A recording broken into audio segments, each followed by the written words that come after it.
सद्बुद्धि, सन्मार्ग और कार्य का संकल्प देना, अडिग रहे विश्वास तुम पर, ऐसा अंतः कर देना, मेरे हृदय में आने में तुम्हें कोई संकोच न हो। हे गुरुदेव, मुझे नज़रों से दूर कभी न होने देना। हे गुरुदेव, मुझे नज़रों से दूर कभी न होने देना। नमस्कार, गायत्री चिंतन धारा के इस सतत प्रवाह में आप सभी का स्वागत है। मित्रों, एक सत्य हमेशा याद रखना है। एक सत्य हमेशा याद रखना है, इसका विस्मरण नहीं होना चाहिए, कभी नहीं होना चाहिए यदि आपको जीवन में सफल होना है तो। और वो सत्य यही है कि हमें यह जो मनुष्य शरीर मिल गया है, यह ईश्वर की बड़ी कृपा है हम पर। ईश्वर की बड़ी कृपा है, मनुष्य शरीर मिल गया। एकाएक ये सुनने में बड़ा अटपटा लग सकता है, क्योंकि अभी दिखता तो एकदम उल्टा ही है। हर व्यक्ति किसी न किसी अभाव से ग्रस्त है, रोगों से ग्रस्त है, पीड़ाग्रस्त है, कुछ पाने के तनाव में सब जी रहे हैं। तो ऐसे कैसे मान ले कि मनुष्य जीवन बड़े सौभाग्य से मिला है।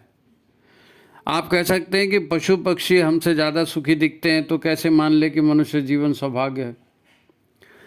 हाँ, शायद कोई भी इसको न माने, क्योंकि हमारे लिए आज अच्छे की परिभाषा ही बदल गई है। अच्छे की परिभाषा ही बदल। अच्छा मतलब ढेर सारा पैसा चाहिए, सुंदर स्वस्थ शरीर चाहिए, बढ़िया घर गाड़ी, अच्छा खाना पीना, 24 घंटे की मज़ा मौज, ऐश का जीवन, इसको अच्छा बनेंगे, इसको अच्छा बनेंगे। कोई कुछ कहे या ना कहे, पर चाहते सब यही है कि ऐसा ही होना चाहिए। मगर ये संभव कैसे हो सकता है? होगा तो वही ना जो संभव होगा, मगर ये कैसे संभव हो सकता है? किसी असंभव को आप लक्ष्य बना लेंगे तो ठीक है, आपकी मर्जी है, आप सपने देखिए, हर व्यक्ति स्वतंत्र है सपने में देखने में। और सपने यदि पूरे हो सकते हैं, कर सकते हो तो कर लो, किसने मना किया? सच क्या है, ज़रा खुद अपने दिमाग पर जोर लगा कर देखो ना। सच यही है कि जितना ज़्यादा पैसा आपके पास होगा, उतने ज़्यादा उसको लूटने वाले तैयार हो जाएंगे।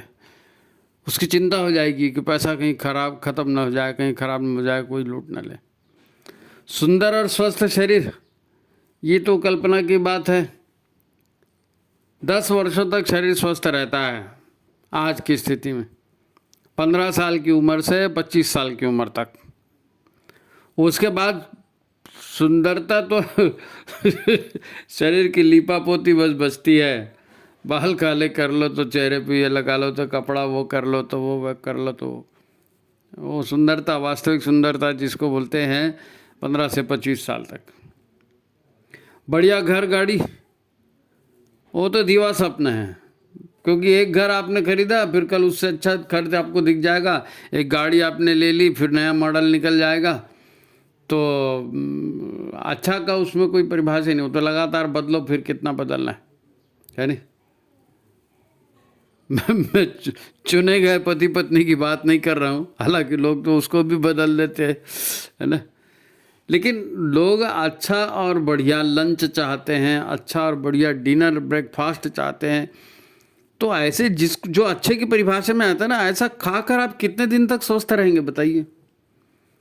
जो आपकी पसंद का खाना है उसको खाकर आप कितने दिन तक स्वस्थ रहेंगे? वापिस आपको खिचड़ी और दलिया और मट्ठा और उसी पे आना पड़ेगा, शुगर फ्री। रहा प्रश्न कि आप पार्टनर के साथ मज़ा मौज भरपूर करेंगे, तो ये तो टोटली असंभव है, टोटली असंभव है। पर इन्हीं सब को सच मानकर लोग आज जी रहे हैं, और ऐसे अनुभव उन्हें आते हैं कि पशु पक्षी का जीवन उनको अपने से अच्छा लगता है। क्यों भाई? अपनी पसंद से जी रहे थे ना, तो 40 की उम्र में बुढ़ापा आ गया, अपनी पसंद से जी रहे थे, लाखों का कर्जा बढ़ा लिया। आजकल तो शादी होने के पहले आदमी मकान खरीद लेता है कर्जे में गाड़ी, सब कर्जे में। रिश्तेदारों से परेशान हो गए। बहुत सारी ऐसी बातें हैं जो तथाकथित ऐश की ज़िंदगी में बाधा बन जाती हैं, और फिर आपसे टालते भी नहीं बनता। कैसे पूरे करेंगे उन सपनों को जो असंभव से हैं? बात भी ठीक है, ऐसा जीवन जो जी रहा है वो मनुष्य जीवन को सौभाग्य कैसे मान सकता है? दुख दर्द में परेशानी में कोई जी रहा है, वो मनुष्य के जीवन को सौभाग्य नहीं मानेगा, मगर ये तो है। तो इसके पहले कि आज की चर्चा अपन प्रारंभ करें, आप वीडियो को लाइक कर लें, शेयर कर लें, और जिन्होंने चैनल को सब्सक्राइब नहीं किया वो सब्सक्राइब भी कर लें। मित्रों, आज की बात अपन एक छोटी सी घटना से शुरू करते हैं। बिल्कुल कल की घटना है ये। मेरी एक छोटी सी किराने की दुकान है। दुकान घर में ही है। लोग आते हैं, कॉल बेल बजाते हैं, कमरा खुलता है और घर दुकान बन जाती है। छोटी मोटी घरेलू सामग्री रहती है, किराने का सामान। तो कल घंटी बजी और मैंने दरवाज़ा खोला तो एक 3-4 साल की बच्ची थी, पड़ोस की बच्ची थी। क्या चाहिए मैंने पूछा तो उसने थोड़ा इधर उधर देखा, फिर एक 5 रुपये का बिस्किट का पैकेट उठा लिया।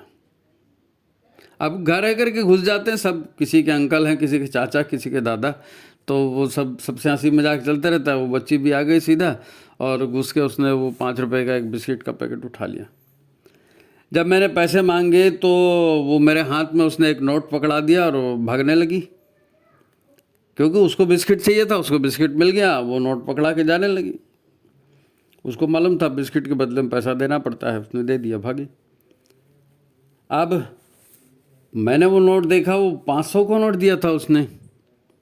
मैं समझ गया कि मामला क्या है, पर बच्ची बहुत प्रसन्न थी और जैसे उसने बिल्कुल विश्व विजय पा लिया हो, उसको उसके मनपसंद की चीज़ मिल गई ना, बाकी दुनिया बाढ़ में जाए, वो 500 का नोट भी मेरे पास छोड़ के भागी।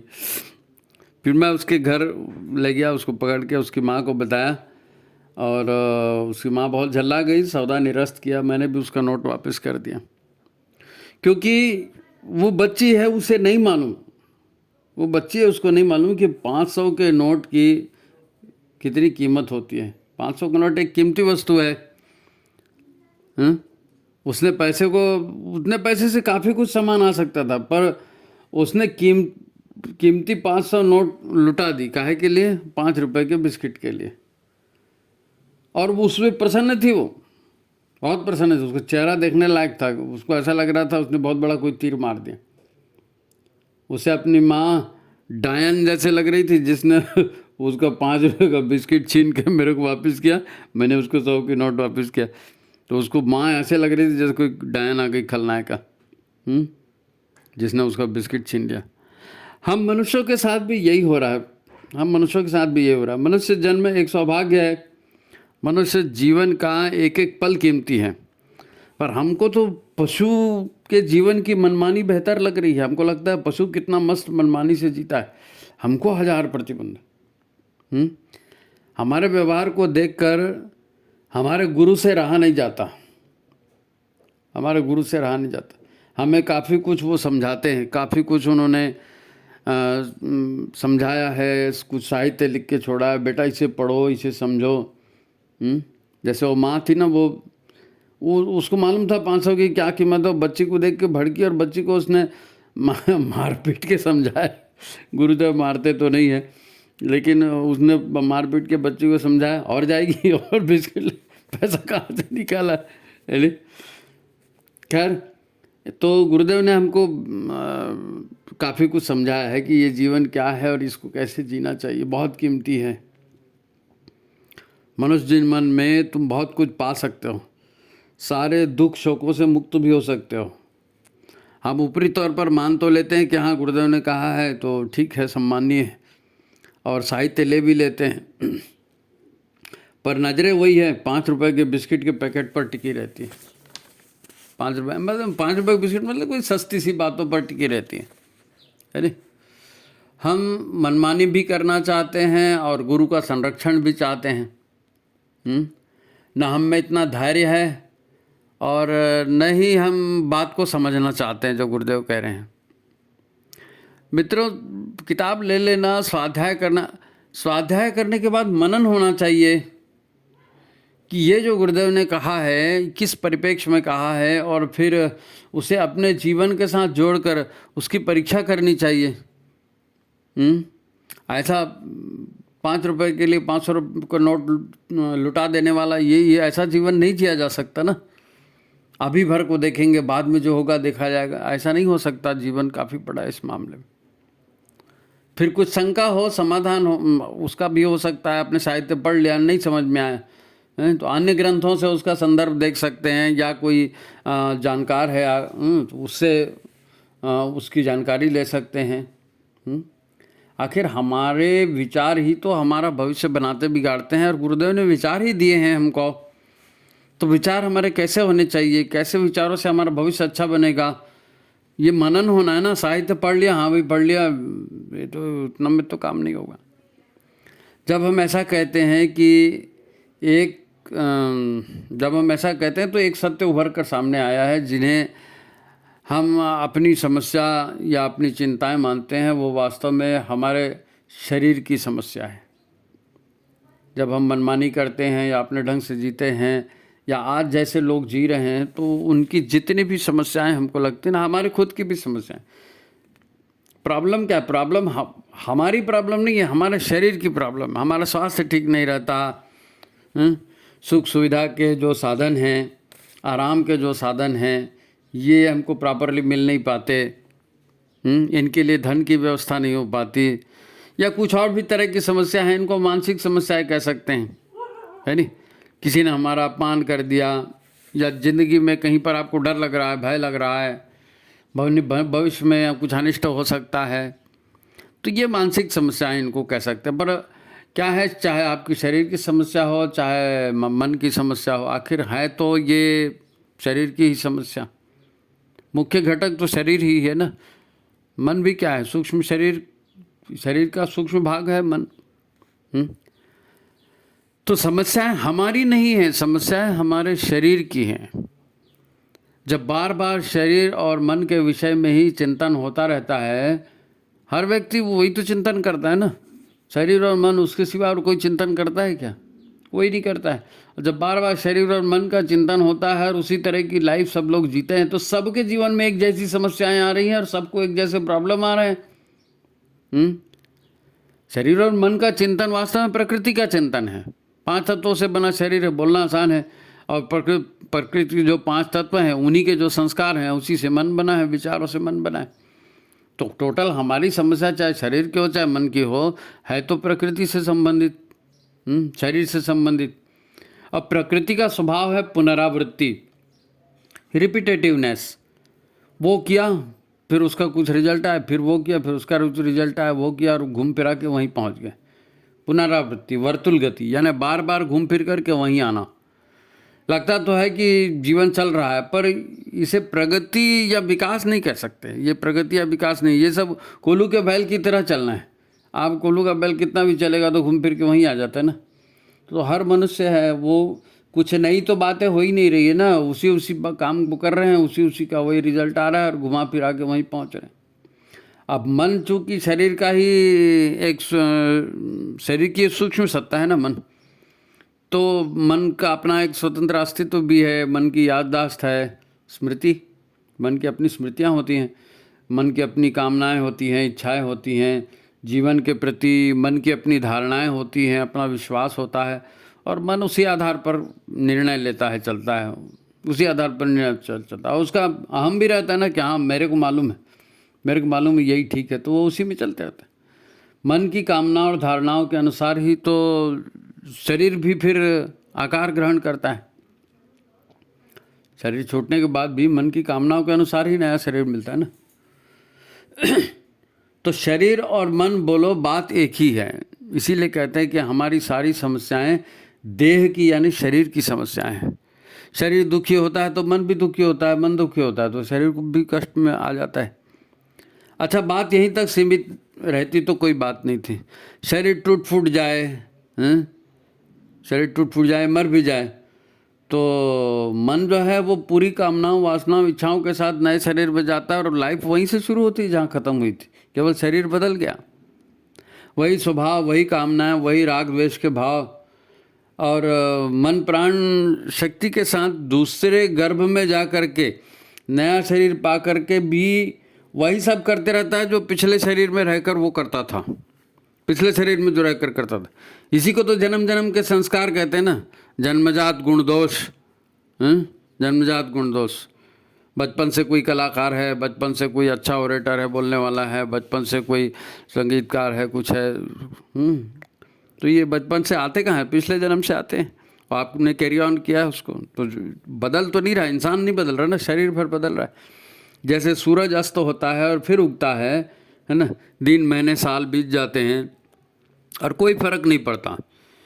यही हाल हमारा होता है, यही हाल जीव का होता है। जन्म पे जन्म बीतते जाते हैं और जीव वही का वही है, उसी देह भाव में जी रहा है।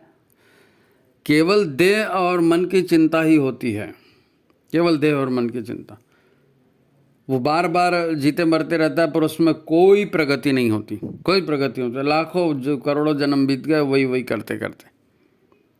वो एक गीत है ना, कभी किसी को मुकम्मल जहां नहीं मिलता, कभी ज़मीन तो कभी आसमान नहीं मिलता। बहुत अच्छे अच्छे गीत हैं, बहुत अच्छे गीत। सब ऐसे उसी तरह से जी रहे हैं ना, एक ही रटी रटाई थीम पे चल रहे हैं।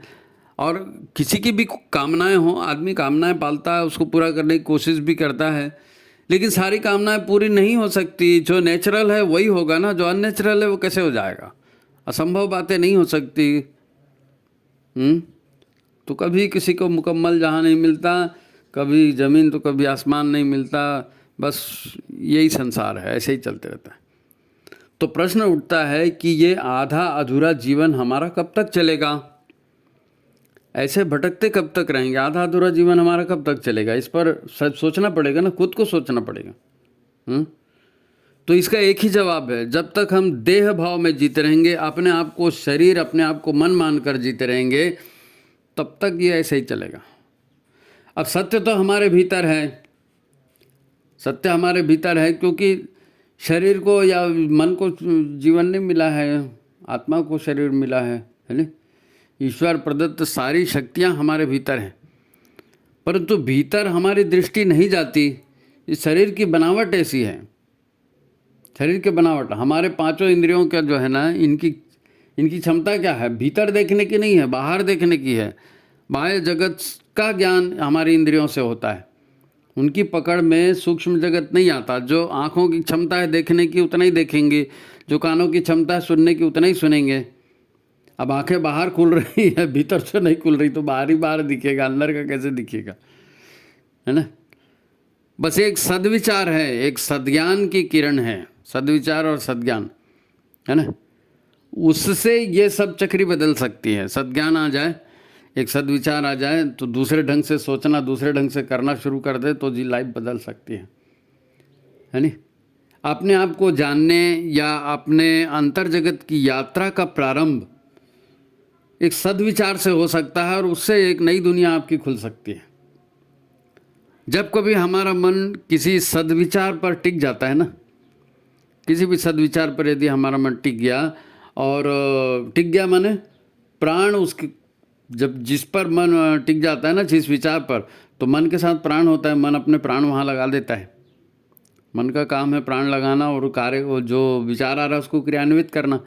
तो सच्चा अच्छा विचार आएगा उसको भी क्रियान्वित करने की कोशिश करता है, बुरा आता है उसको भी क्रियान्वित करने की कोशिश। तो मन में विचार आया तो उसमें प्राण जुड़े, समझ जाओ, टिक गया। तो नहीं टिका तो कई विचार आते हैं, कई विचार चले भी जाते हैं, उधर कोई ध्यान नहीं देता।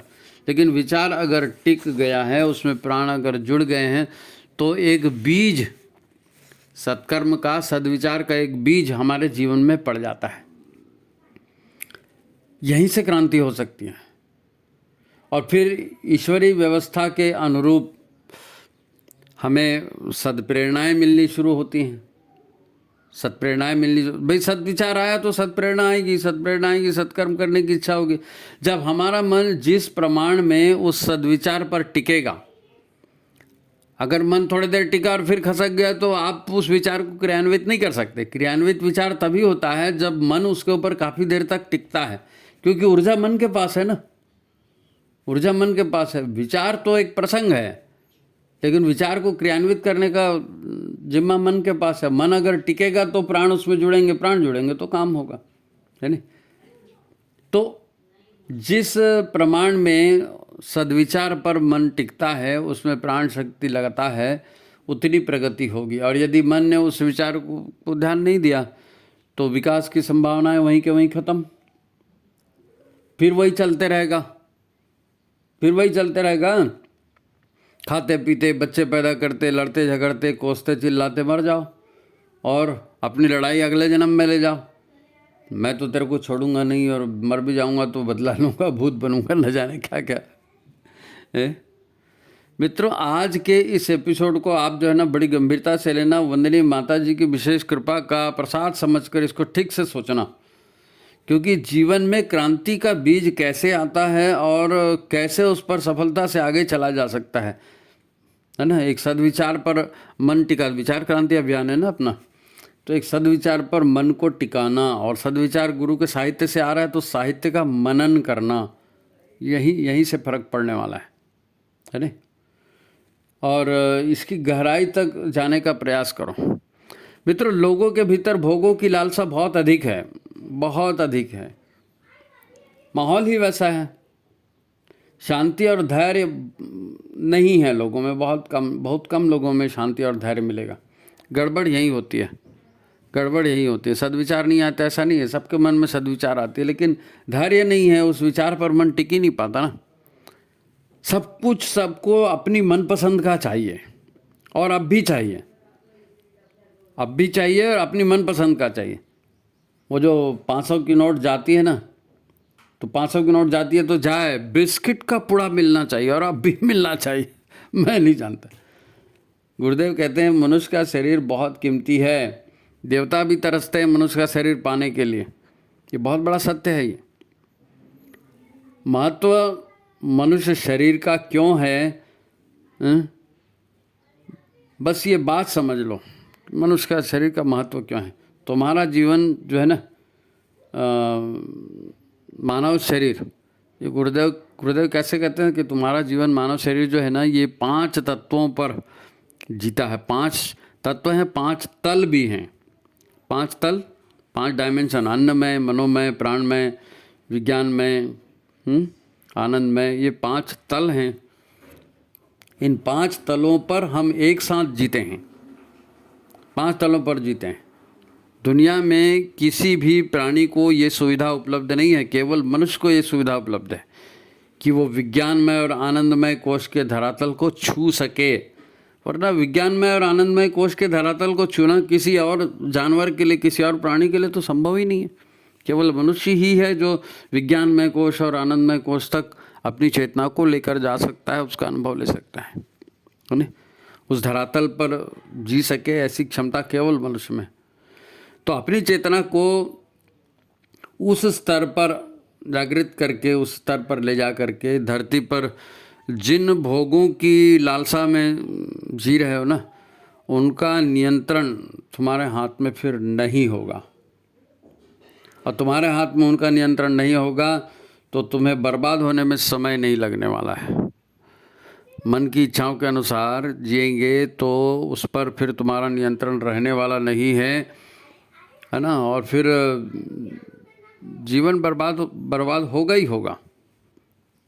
पर इस मानव शरीर में यदि अन्नमय, प्राणमय, मनोमय कोश पर तुमने काम किया, इस जीवन में सत्साहित्य अध्ययन करके सत्प्रेरणा आई है, गुरु पर विश्वास करके उस पर थोड़ी देर मन को टिकाइए और कुछ करने की कोशिश कीजिए। तो अगर आप करने की कोशिश करेंगे और केवल अन्नमय, प्राणमय और मनोमय, इन 3 कोशों पर भी आपने काम कर लिया, तो आप अपनी तामसी प्रकृति पर विवेकपूर्ण नियंत्रण करना का स्वभाव बना सकते हैं। तामसी प्रवृत्ति पर विवेकपूर्ण निर्णय का स्वभाव बना सकते हैं, है ना। फिर गुरु के रूप में परब्रह्म खुद आपकी सहायता के लिए मार्गदर्शन देने को तैयार बैठे ना। आप उतना तो करो, पात्रता यही पात्रता हासिल है कि शरीर ठीक कर लो, मन ठीक कर लो और ऊर्जावान हो जाओ, तब तो जो बताएंगे उस काम को कर सकते हो ना। गुरु के रूप में गुरु ब्रह्मा, गुरु विष्णु, गुरु साक्षात परब्रह्म बोलते हैं ना, तो साक्षात परब्रह्म सहायता करने के लिए तैयार है। बट इतना प्रिपरेशन तो करना पड़ेगा ना कि शरीर, मन और प्राण को जरा ठीक ठाक कर लें। मित्रों, जब गुरुदेव ये कहते हैं कि हम 5 सतहों पर जीते हैं या 5 कोशों के भीतर हमारी चेतना स्थित है, तो हमें इन 5 कोशों की साधना जरूर करनी चाहिए। गायत्री की साधना यही है ना। इन्हीं 5 कोषों की साधना को तो गायत्री साधना कहते हैं। तो ये बात हमें अपने मूल अस्तित्व से मिलाने वाली बात है। एक तरफ 5 स्थूल पदार्थों से बना ये दृश्य शरीर है, पृथ्वी जल वायु अग्नि आकाश 5 स्थूल से बना हुआ ये शरीर है। तो दूसरे छोर पर हमारी शुद्ध आत्मा भी है। मैं जीवात्मा की बात नहीं कर रहा हूँ, शुद्ध आत्मा की बात, जो ईश्वरीय अंश है ना, ईश्वरीय अंश, शुद्ध आत्मा, वो सर्वशक्तिमान सत्ता से जुड़ा हुआ है ना, उसके सारे गुण उसमें हैं। हमारे विकास की पहली कड़ी जो है ना, ये हमारा मन है। हमारे विकास की पहली कड़ी हमारा मन है। शक्ति मन के पास ही है। मन शरीर से जुड़ा है ना, और शरीर जो है मन की ही सुनता है ना, उसी में ऊर्जा लगाता है। तो ये शून्य अवस्था या पशु अवस्था है कि मन में आया और जो मन में आया उसको किया। तो मन में आया वो तो पशु भी करता है ना, पशु इतना चिंतन मनन और प्लानिंग थोड़ी बनाता है। तो ये पशु तुल्य जीवन है। इसी को प्रकृति प्रधान या तमस प्रधान जीवन कहते हैं। मनुष्य का जो पशु का जीवन भी यही रहता है, जो मन में आया वो कर रहे हैं। मन के अनुसार जीना यानी शरीर के अनुसार जीना, यानी पंचतत्वों के अनुसार जीना, यानी ये उसमें फिर मूलाधार में ही जीना हो जाएगा वो, क्योंकि जीवन को कैसे भी तरह संभाल करके रखो, मरना नहीं है, खाओ पियो और अपनी सत्ता कायम रखो बस। जब शरीर में वास्तविक है ना अध्ययन हम करेंगे तो शरीर में सात्विक तत्वों का जब प्रभाव बढ़ता है ना, मन सद्वृत्ति सत्प्रवृत्ति या सद्विचार पर टिकता है, उसके अनुसार काम करने लगता है और मन में सात्विकता बढ़ती है, तो जान लो कि ये विकास का पहला चरण है। अपने शरीर में सात्विकता बढ़ना, अपने विचारों में सात्विकता बढ़ना और सात्विकता पर काम करना, ये मानव विकास की पहली सीढ़ी है ना। तमस यानी शिथिलता, तमस यानी निष्क्रियता, तमस यानी निराशा, है ना। सतोगुण बढ़ने पर सबसे पहले ये चक्री टूटती है, हलचल होती है, निष्क्रियता टूटती है, निराशा टूटती है, उमंग और आशा का संचार होता है। ये जब सत्प्रवृत्ति पर, सद्विचारों पर मन टिकता है तो सबसे पहले ये अंगड़ाई है ना। और ये जो सक्रियता होती है, यहाँ मैं ये नहीं कह रहा हूँ कि तमस पूरा हट जाता है, लेकिन ये सक्रियता एक तरह से, सक्रियता मतलब रजोगुणी हो गया है, जिसमें तमस भी थोड़ा सा रहता है, थोड़ा सा सात्विकता भी रहती है, रजोगुणी सक्रियता बढ़ी।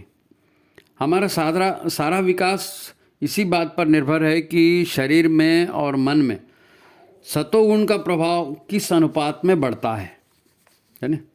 सतोगुण का प्रभाव किस अनुपात में बढ़ता है। जब आपके पास सद्विचार आया, सद्प्रेरणा आई, तो उस पर आपने प्राण टिकाया, तो किस प्रमाण में प्राण टिकाया, कितनी उसमें लगन लगी, कितना उस पर काम हुआ। तो शरीर में मन में सतोगुण का प्रमाण किस अनुपात में बढ़ता है, उस अनुपात में विकास होता है। क्योंकि गुरु तो परब्रह्म सत्ता का नाम है ना, गुरु परब्रह्म सत्ता का नाम है। वो आपको सशरीर गुरु दिखे या ना दिखे, वो प्रेरणा के रूप में वो सब देते रहते हैं, वो चाहे नज़र के सामने हो या ना हो। वो अभी इस कमरे में भी हैं, आप सुन भी रहे हैं तो उन्हीं की कृपा से सुन रहे हैं। हम सुना रहे हैं इसलिए थोड़ी सुन, हमारी बात कौन सुनेगा। आप गुरु की कृपा में हैं, गुरु चाहते हैं आप इसको सुने, इसीलिए तो सुन रहे हैं ना। तो उनकी कृपा को बुलाना नहीं पड़ता, गुरु की कृपा को। जो भी अपने भीतर यानी अपने शरीर में और अपने मन में सतोगुणी प्रकृति को बढ़ाता है, गुरु की कृपा सद्विचार सद्प्रेरणा के रूप में वहाँ स्वयमेव पहुँचना शुरू हो जाती है, स्वयमेव पहुँचना शुरू होती है। आपके अंदर में सत्प्रवृत्ति बढ़ी, सद्विचार बढ़े, गुरु की प्रेरणा पहुँच गई, वो ऊर्जा है, वो ऊर्जा है, ऊर्जा वहीं फ्लो कर जाती। आप प्राय सुनते होंगे कि क्या करें, हमारा मन नहीं लगता, हम भी साधना करना चाहते हैं, हम भी ध्यान करना चाहते हैं, हम भी तप करना चाहते हैं, आदि बहुत सारी बातें होती हैं। लोग भी आपको कहते होंगे क्या करें, ये हमसे नहीं हो पाता। तो ये विकास की पहली सीढ़ी पर होने वाला संघर्ष है। विकास की पहली सीढ़ी क्या है? मन को सात्विकता से जोड़ना, सद्विचारों से जोड़ना। और पहले अभी तक तामसी विचार भरे थे, अब आप उसमें करवट ला रहे हो तो अंदर से आवाज़ आती कि छी ये मेरा काम नहीं है, मैं ये नहीं करूँगा। कौन सुबह उठेगा जी, कौन जाप करने बैठेगा जी, क्या होता है जी जाप करने से, पागल हो गए हो क्या, तुमको तो ये करना चाहिए, तुमको तो वो करना चाहिए, रात को वो पिक्चर देखी थी, फिर पार्टी पे जाना है, फिर वो करना है, ये सब लफड़े में। ये अंदर से जो तमस है, वो भोग की प्रवृत्ति है, वो आपको रोक रही है। ये संघर्ष होता है, करूँ कि नहीं करूँ, और अंदर से आवाज़ आती है कि नहीं मत करो, ये तुम्हारे से नहीं होगा। लेकिन सद्विचार आ गया, वो तो चाहता है कि होना चाहिए। तो ये विकास की पहली सीढ़ी का संघर्ष है, पहली सीढ़ी पर होने वाला संघर्ष। मतलब ये कि मनोमय कोश में सात्विक विचार की एंट्री तो हो गई है, मनोमय कोश में सात्विक विचार की एंट्री तो हो गई है, पर अन्नमय और मनोमय कोश में नकारात्मकता या तामसिकता इतनी ज़्यादा है कि वो सद्विचार, उसको प्राण मिल ही नहीं रहा है, सद्विचार को प्राण मिल नहीं रहा है। प्राण मिलेगा तो सद्विचार पक्का होगा, क्रियान्वित होगा ना। तो प्राण तो सारा कामना उधर लगी है ना, भोगों में, आलस्य में, प्रमाद में, तो मन इसको विचार नहीं मिल रहा, इसलिए संघर्ष हो रहा है, संघर्ष हो रहा है। विचार तो आ गया है लेकिन टिक नहीं पा रहा है, संघर्ष है ना, या उस सद्विचार को प्राण शक्ति नहीं मिल रही है। अब इसके लिए गुरुदेव ने जो उपाय बताए हैं, गुरुदेव ने सारी चीज़ें बता कर रखी ना आपको कैसे, क्योंकि उज्जवल भविष्य बनाने आए हैं वो, है ना, लोगों के पीड़ा पतन के कारणों का निवारण करने आए, तो उन्होंने निवारण के जो उपाय बताए हैं, साधना के जो उपाय बताए हैं, गायत्री की साधना के उपाय बताए हैं, वो उपाय हैं, उस पर ध्यान दो, है ना, उस पर ध्यान दो। तो उसमें उपाय कौन कौन से हैं? एक तो है आहार पर नियंत्रण। तामसी आहार खाएंगे, उल्टा सीधा खाएंगे, उल्टे सीधे टाइमिंग में खाएंगे, उल्टी सीधी पद्धति से खाएंगे, अखाद्य खाएंगे, तमस गुण बढ़ाएगा। तो आहार पर आपको नियंत्रण होना चाहिए। और दूसरा, शरीर की एक स्वभाव होती है शौच। शरीर जो है गंदगी बाहर निकालता है, कान से बाहर निकालेगा, नाक से बाहर निकालेगा, गले से निकालेगा, मलद्वार से, मूत्र द्वार से, शरीर ऑटोमेटिक जो है ना गंदगी को बाहर निकालता है। लेकिन उस शरीर को मौका मिलना चाहिए, शरीर को मौका मिलना चाहिए। तो शरीर को मौका कब मिलेगा? जब उसको रेस्ट दोगे, उपास करोगे, जल उपास करोगे, आस्वाद व्रत करोगे, फलाहार रसाहार करोगे, तो ये नियंत्रण का दूसरा उपाय है। पहला उपाय क्या है? आहार पर नियंत्रण, और दूसरा ये उपवास, है ना, इससे प्राण शक्ति भी बढ़ती है और शरीर के विषतत्व भी नष्ट होते हैं। तीसरा है मौन व्रत। मौन व्रत, बकबक करके सारी वो एनर्जी को हम खराब कर देते हैं, बोलते रहना बोलते रहना बोलते रहना, सोचते रहना बोलते रहना, जो करना वरना कुछ नहीं है, वो बकबक करके सारी बोलने से बहुत एनर्जी खत्म होती। तो गुरुदेव ने मौन व्रत भी कहा है। मौन भी रहेंगे तो आपकी प्राण ऊर्जा बचेगी। देखो, प्राण ऊर्जा बचेगी तो सत्कर्म में लगेगी ना। सद्विचारों को प्राण मिल ही इसीलिए नहीं पाते क्योंकि दुष्प्रवृत्ति में, तमस प्रवृत्ति में लगी है आदत, तो उसी में सारे प्राण एंगेज होते रहते हैं, तो बेचारे सद्विचार को नहीं मिलते। इसीलिए गुरुदेव ने उपाय बताए हैं सद्विचार अपने भीतर बढ़ाने के लिए। एक तो आहार पर नियंत्रण, दूसरा उपास, जल उपास, आस्वाद व्रत, फलाहार रसाहार, और तीसरा मौन व्रत। कभी न कभी 1 घंटे का मौन व्रत कीजिए, 2 घंटे का कीजिए, या हफ्ता में 1 दिन का कीजिए, है ना। और चौथा जो है ये स्वाध्याय। स्वाध्याय मतलब गुरु के साथ जुड़े रहना। गुरु क्या? गुरु ने कहा है मैं व्यक्ति नहीं, मैं विचार हूँ, तो गुरु के विचार के साथ आप जुड़ेंगे तो स्वाध्याय से ही जुड़ेंगे ना। लेकिन ये तोता रटन तो जैसे पढ़ना नहीं है। तोता बोलता है राम राम सीताराम, आइए बैठिए, लेकिन उसको मालूम थोड़ी रहता है कि मैं राम राम सीताराम बोल रहा हूँ, इसका मतलब क्या है। तो जो आप साहित्य पढ़ रहे हैं उसका मतलब भी समझ में आना चाहिए, उसके लिए मनन चिंतन जरूरी है। तो ये 4 उपाय हैं छोटे से। ये सभी उपचार शरीर में आने, है ना, शरीर में आने चाहिए, ऊर्जा लाने के साधन हैं। अन्नमय और मनोमय कोश में तामसिकता के प्रभाव को ये कम करते हैं, और तामसिकता का प्रभाव कम होगा तो जाहिर है सात्विकता बढ़ेगी, है ना, सद्विचार को प्राण मिलेगा। सात्विकता को बढ़ाने वाले काम हैं ये। इसके साथ साथ यदि आप प्राणाकर्षण प्राणायाम करते हैं, प्राणाकर्षण प्राणायाम करते हैं, योग आसन करते हैं, प्रज्ञा योग करते हैं, है ना, तो 72,000 नाड़ियों में आपके भीतर प्राण का संचार बढ़िया होते रहता है। षटकर्म सहित आप गायत्री मंत्र का जाप करते हैं तो गायत्री पापनाशनी गायत्री है नहीं? आप भगवान से प्रार्थना कर रहे हैं कि वो हमें शक्ति दे, हमारे भीतर आए, स्थापित हो। तो आप प्राणाकर्षण प्राणायाम कर रहे हैं, योग के आसन कर रहे हैं, प्रज्ञा योग कर रहे हैं, और षटकर्म सहित, क्योंकि षटकर्म मैं बार बार इसलिए बोल रहा हूँ कि षटकर्म में मन की शुद्धि भी आ रही है, मन वाणी अंतःकरण की शुद्धि है नहीं? तो उसके साथ गायत्री मंत्र का जाप यदि आप करते हैं तो जान लीजिए कि आपकी जिन 5 तत्वों पर आपका जीवन चल रहा है ना, जिन 5 तत्वों पर आपका जीवन चल रहा है, उसमें स्थूल शरीर, मनोमय शरीर और ऊर्जा शरीर है ना। स्थूल शरीर अन्नमय शरीर, अन्नमय कोश, मनोमय शरीर, मनोमय कोश, और ऊर्जा शरीर, ऊर्जा कोश को आप साधना के मैदान पे ले आए। इन तीनों की कसरत चालू हो गई। किससे? ये आहार नियंत्रण, व्रत उपवास, मौन व्रत, स्वाध्याय, मनन चिंतन है नहीं, इसके द्वारा आप किसके साथ कुश्ती शुरू कर दिए? हाँ, स्थूल शरीर और मनोमय शरीर, ऊर्जा शरीर, आप आ गए इनको ठीक करने के मैदान पर। आप अपनी प्रकृति को बदलने की दिशा में चल पड़े। यदि आपने ये काम शुरू कर दिया तो मान लीजिए आपके अंतःकरण का बदलाव ये शुरू हो गया। यहाँ पर बहुत सी दुर्घटनाएं भी होती हैं, क्योंकि तामसिक प्रवृत्ति केवल आपके भीतर थोड़ी है, आपके वातावरण में भी है। यहाँ पर परिवार या समाज में आपको कई तरह की आलोचना झेलनी पड़ेगी, क्योंकि आपने सद्विचार धारण किया, आपने उसमें प्राण ऊर्जा लगाई, आप उस दिशा में आगे बढ़ रहे हैं, लेकिन लोगों को तो वो आपको पुराना व्यक्तित्व तो मालूम है ना, और आप लोगों के जैसे जी रहे थे, तो एकाएक आप अलग से कुछ करने लगोगे तो परिवार में उसका विरोध होगा, समाज में उसका विरोध होगा, लोग आलोचना करेंगे है नहीं? आपको विरोध का, प्रलोभन का भी सामना करना पड़ेगा। यदि शरीर और मन में तामसिकता अधिक है, आपके शरीर में तामसिकता अधिक है, मन में तामसिकता अधिक है नहीं, तो अहंकार भी जो है, और क्रोध, अहंकार जागेगा, क्रोध के भाव जागेंगे, काम वासना में और उभार आएगा।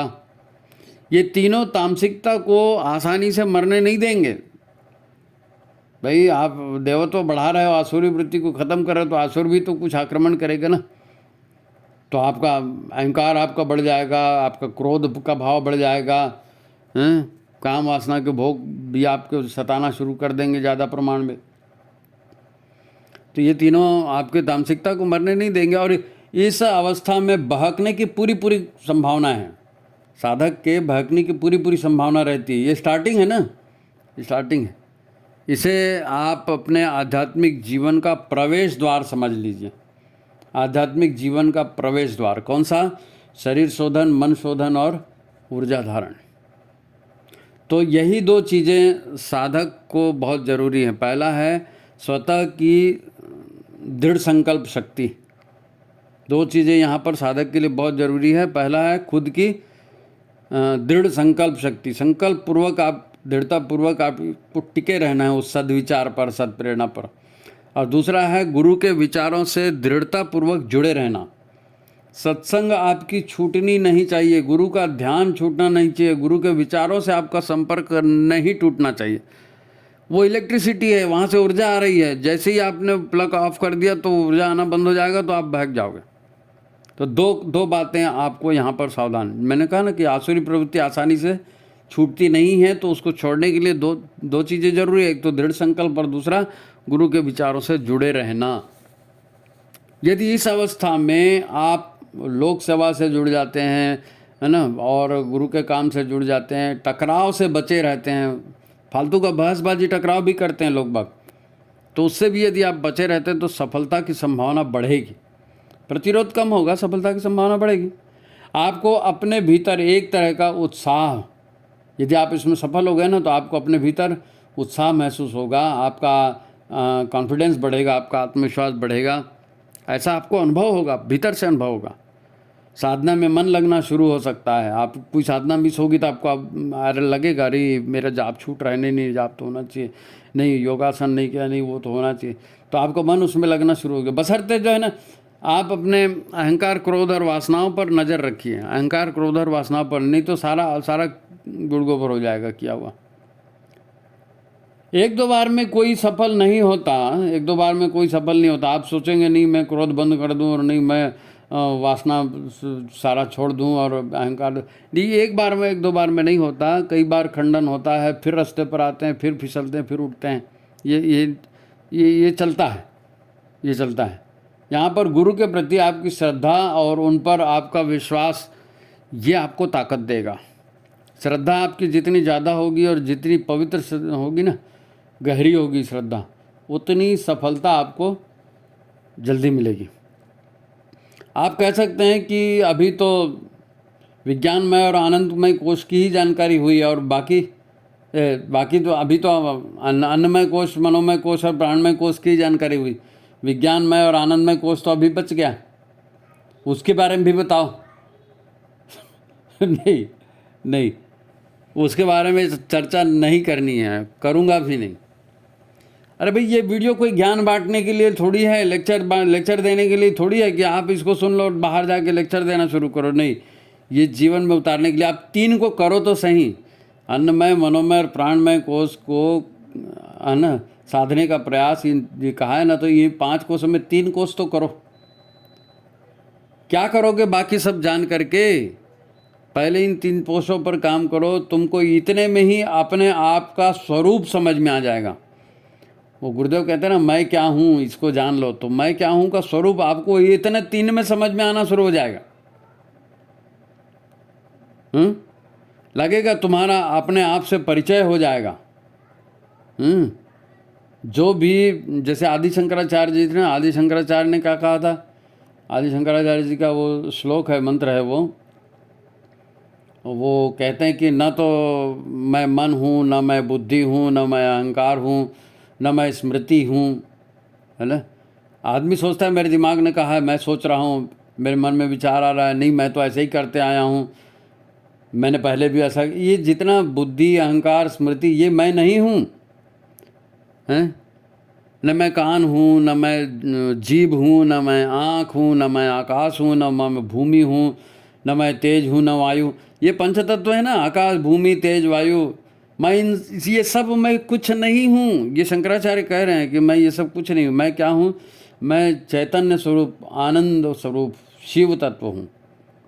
गुरुदेव ने भी जो कहा वो यही कहा ना, भटका हुआ देवता के मंदिर में, है ना, जो लिख करके रखे 5 सूत्र, वो यही लिख करके रखे जो शंकराचार्य जी ने कहा।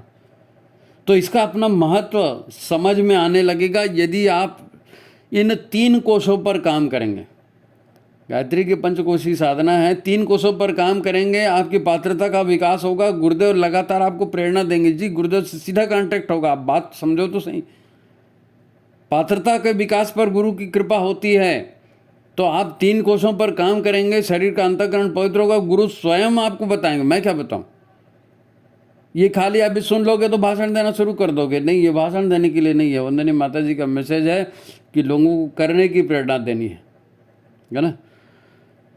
तो देखो, जो करोगे ना वही मिलेगा, जो करोगे वही मिलेगा। ज्ञान आचरण में उतरे बिना बकवास है। ज्ञान आचरण में उतरना चाहिए, नहीं तो वो ज्ञान बकवास है, बकवास कहलाएगा। आप करो तो सही।